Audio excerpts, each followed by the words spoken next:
All right, ladies and gentlemen, it's good to be back. Once again, it's the boys.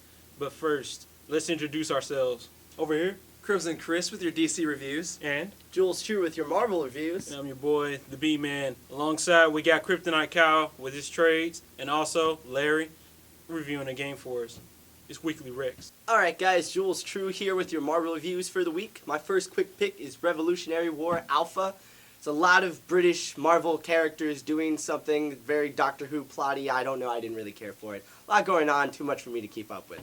Next I have Black Widow Issue 1, Phil Edmondson and Phil Noto doing a phenomenal job. And whatever is going to happen in this title is going to be worth reading. Pick it up. And then I have all new X Factor. Peter David returns for another installment of X Factor. It's going to be epic. You have Gambit and Quicksilver. I love everything about the way this looks. It's going to be an awesome title. They basically work for Google. And then my favorite of the week was Avengers World Issue 1. Nick Spencer, the Duke of Weird as I'm going to start calling him, and Jonathan Hickman working together on one book with a ton of Avengers, doing all sorts of crazy things. This book is easily going to be the most epic Marvel book in years. It's just every other page is something else going on with the Avengers. I don't know what's going to happen. I want to read more. I can't wait for it. Pick it up. Pick them all up, except for Revolutionary War Alpha. It was just not that good. So many characters, and still not that good. Crimson, what do you got for me? Thanks, Jules. Alright guys, this week I have Batman Superman issue number 7 coming at you. It's a horizontal setup just like the other ones of this arc. It's pretty good, the art flows well, and the story is actually really good. There's some great lines in this, so you appreciate the writing. You definitely want this in your collection. It is a pickup in the singles. Next I have Detective Comics issue number 27. It's $7.99 because it's the mega size issue. It's a slow start and it's got a bunch of different stories in it, but the last story we see is Gothamtopia. It's the interesting ending is worth it, but I can't say that it's worth a $7.99 pickup. This one you might want to wait for the trades, but I mean, like I said, that art in there is pretty good. And the last one I have, guys, my favorite of the week again is Damian, Son of Batman. This is issue number 3. It's amazing. That's really all I have to say about it. If you've read the first 2, then you know that this one's going to be as good. Andy Kubert, you are a genius and a DC god. Please keep doing what you're doing. I enjoy this. You should have this in your collection. It's amazing. What do you have for me, Kyle? Thanks, Crimson. This is Kryptonite Kyle with your trade reviews. The first one that I got to talk about is a horror comic book that's been picked up by Image, which is really great. It's called Hack Slash. It's written by Tim Seeley. He also does some of the art.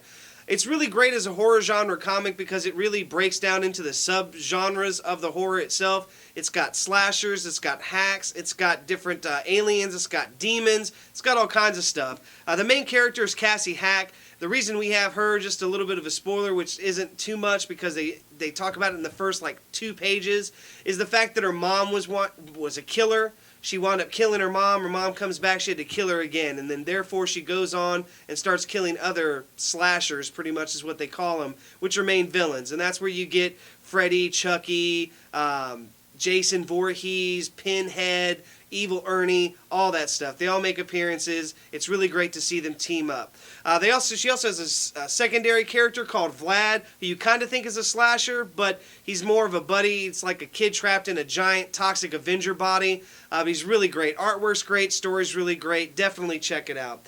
My favorite is Superman Earth 1. Written by J. Michael Straczynski. It's amazing. I think it's way better than the movie that came out, Man of Steel. If they would have done the movie like the comic book, I think it would have had a lot better reviews, honestly, in my opinion, because I wasn't that big of a fan. The reason being is because it introduces a new character with a Kryptonian background, and it also alludes to the fact that Zod may be the one behind pulling the strings into getting this character to Earth in an invasion style to mess things up. And it really also helps the Superman better goes into his role of being the hero. It really shows the appearance of what he thinks about different human beings, what he thinks about what he himself is, what he should do on his role on Earth. It's just a great story. It's written really well. The artwork is absolutely amazing. And I really like how they handle the fact that he destroys a lot of stuff because he's realizing his powers, but they put the trust in that. Like, some people think he's a hero. Some people think he's great because he stopped these villains. Some people don't trust him because they think he did more damage than he actually did good, which I think is great. They didn't focus on it all in the movie, and I think that's really, really great. Now we're going to go on to Larry for the games. Thanks, Kyle. What I have for you today is a board game called Ascension. It's a deck building game. It's one of the best deck building games out there and one of my personal favorites. It was designed and put together by 4 Magic the Gathering professional players. The company is named Gary Games originally and has now since changed to be Stoneblade Entertainment. Justin Gary was the original founder. The money man was a guy named Brian Kibler. If you're a Magic player, you probably know this guy's name. So if you played Magic, you'll recognize some of the mechanics. It starts out with every player has a deck of 10 weak cards. And in the middle here, you'll have cards that you can either buy or monsters you can fight. If you fight a monster and defeat it, you get honor, which is represented by a 5 honor point or a 1 honor point. Or the card you buy that goes to your discard pile will make your deck more powerful.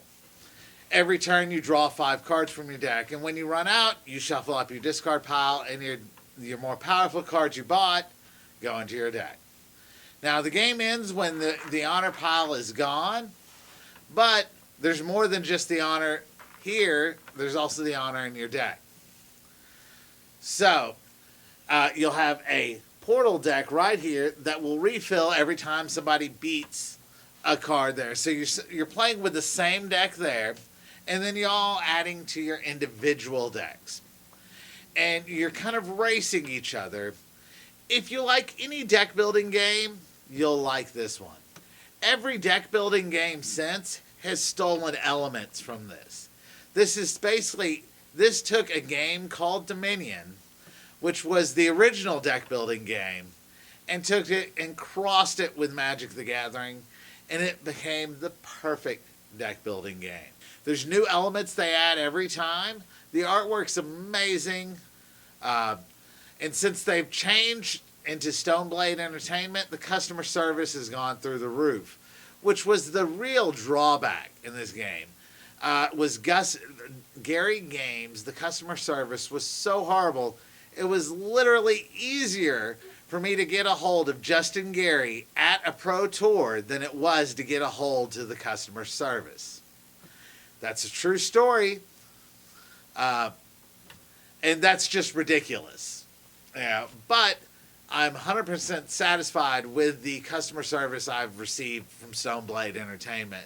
So I'm back to supporting this game because the company is doing the right thing. They're definitely going out of their way to make up for the distreatment they've done, or Gary Games did. They've started putting out promos for us to give away as demo when we do demos and stuff. There's promos we can give away when a new customer buys, and they're sending us to the game stores for free. So definitely check this out at your friendly local game store. I know we here at Comic City 2, we like to demo this about once a month. Definitely check it out. If you like any card game, if you played Magic, you'll definitely feel at home playing this game. Even if you played Dominion, you'll definitely like this better. Or if you just like games where Skippo or Spades or other basic card games, quick, fast, and you can compete, this will rock your world a little bit, but it'll feel at home. It's a great game. Highly suggest you check it out. I give it about a 7 out of 10. All right, ladies and gentlemen, that's all we got for today. But before we go, we got to talk about YouTube. So, Crimson. All right, guys, please subscribe to the YouTube channel. Go ahead and comment below. Let us know what you think about this video, and let us know what you'd like us to review next. Also, Jules has something to say to you guys. Check out OutrightGeekery.com. Check out ComicCity2.com. Check out our podcast, Geeks of the Square Table. Good night, Elaine. Good night, Elaine. And guys, don't forget to check out your local comic shops, please.